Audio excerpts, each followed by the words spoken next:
Hello guys, yan na, yan na yung mga bagong napisa na session, no? Bali 10 days na rin sila ngayon na after na mapisa sila. Hindi ko pa sila binukod sa ano nila, sa mother nila, no? Sa mother kasi nga hindi pa fully develop yung kanilang mga balahibo at mahina pa yan yung sila sa lamig. So para makapag-provide pa ng kita at maalagaan pa sila ng kanilang nanay ay hindi ko muna sila iniwalay. Siguro mga after 2 or 3 weeks pa bago ko sila ikot sa nanay nila, no? At ilagay sa pen, brooding pen nila na ginawa ko. So bali ang pinapakain ko dyan ay ang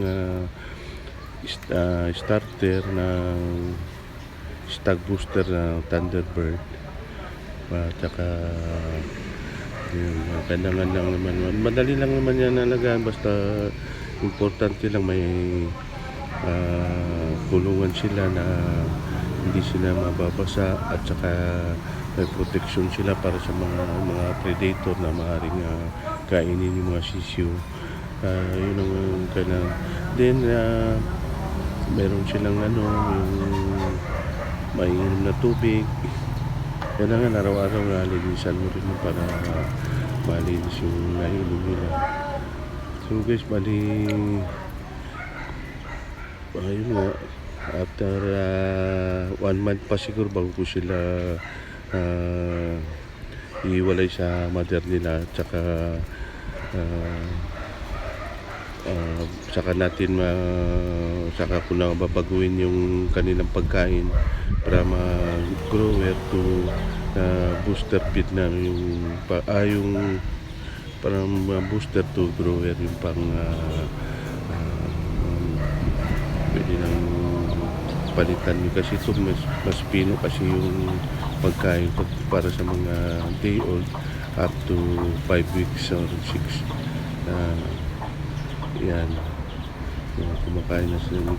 Lumaki-laki na rin sila guys, pero hindi pa talaga fully develop yung kanilang mga balahibo, kaya mahirap pa na bitawan natin sa range kasi lalo na ngayon tag-ulan na mahina pa yung mga immune system niyan, delikado pa na pakawalan sila dahil nga tag-ulan ngayon.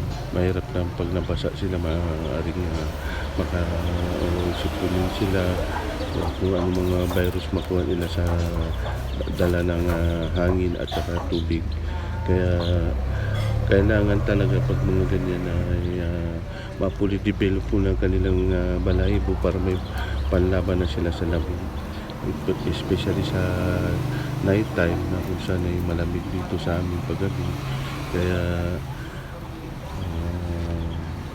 hindi ko muna talaga iniwala yung nanay nila para yun ang magpo-provide ng init during the night time. So guys, yun lang ang important talaga sa pag nag-aalaga tayo ng mga ganitong mga native or mga chicken, mapanative man yan o ibang lahi. Kailangan ay mag-provide tayo ng kanilang magandang kulungan, at least 1 square meter per chick para maganda yung ano nila,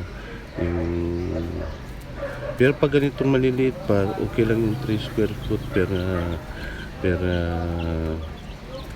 chicks. Maliliit pa, ganito mga sisyo pa.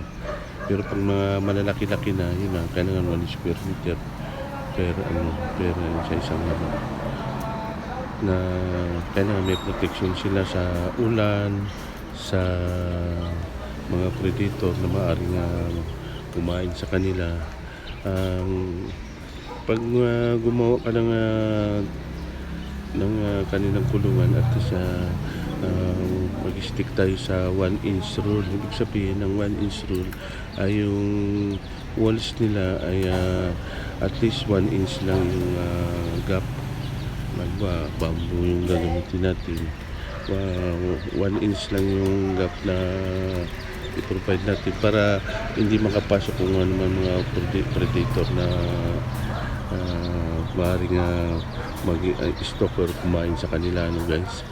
So yung daily kailangan ay linisan ng kanilang feeder, yung pakainan, then yung tubigan nila lagi rin malinis. Then mas maganda kung yung nasa sunlight sila, nainitan sila, kasi kailangan talaga ng mga ganitong mga sisyo pa. Pag mga sisyo pa ay yung temperature kailangan maganda, na hindi sila nalalamigan. At kung sakali man na malamig talaga sa gabi, na kailangan yung kulungan mo ay mag-provide ka ng heat na para sa... Pero kung ganito na kasama pa nila yung nanay nila, okay lang yan. Pero kung decide ka na iwalay na yung nanay para pag-asawa uli o mangitlog siya uli, ay kailangan mag-provide ka ng heat source, incandescent lamp sa kanilang kulungan, para yun ang magbibigay sa kanila na heat during the night time. Dahil talagang pag ganitong hindi pa fully develop yung balahibo nila, talagang delikado pa na magkaroon sila ng